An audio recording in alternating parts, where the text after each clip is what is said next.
வானரனே, என்னுடைய நாமம் காலநேமியாகும்.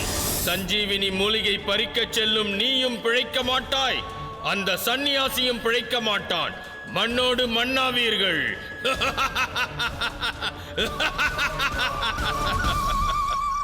ஜெய் ஸ்ரீராம்.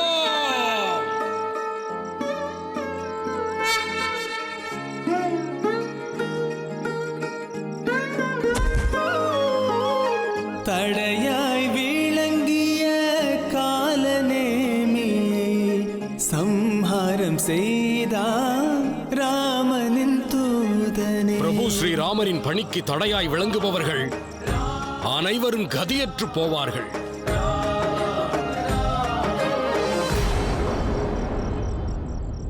துஷ்டனான இந்த காலநேமி வடதிசை என்று என்னிடம் உணர்த்தியது தவறான திசையாக இருக்க வேண்டும்.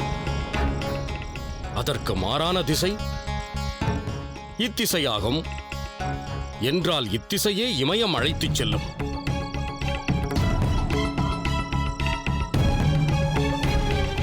ஜெய் ஸ்ரீராம். நிகழும் யுத்தத்தில் உனக்கு இந்த நிலை உருவாகும் என்று தெரிந்திருந்தால் மேகநாதனோடு யுத்தம் புரிய அனுமதித்திருக்க மாட்டேன் லக்ஷ்மணன். தந்தையின் வாக்கை ஏற்று நான் வனவாசம் வந்தேன்.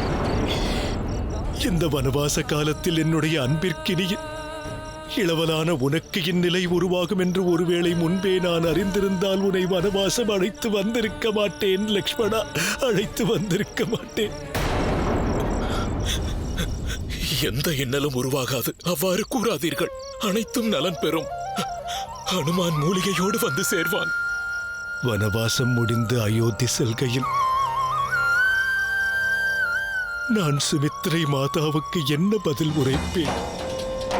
கைகேயி மாதாவிற்கும் கோசலை தாய்க்கும் என்ன காரணம் கூறுவேன்? எவ்வாறு அவர்களை நான் எதிர்கொள்வேன்? லக்ஷ்மணனுடைய மனைவியான ஊர்மிளைக்கு, தன்னுடைய கணவனை பிரிந்து தவ வாழ்வு வாழும் அந்த நங்கைக்கு என்னவென்று பதில் உரைப்பேன்? என்னுடைய சுயநலத்திற்காக நான் என்னுடைய சகோதரனை இழந்தேன். அன்பிற்கினிய லக்ஷ்மணனை ராமன் காக்க தவறினான்.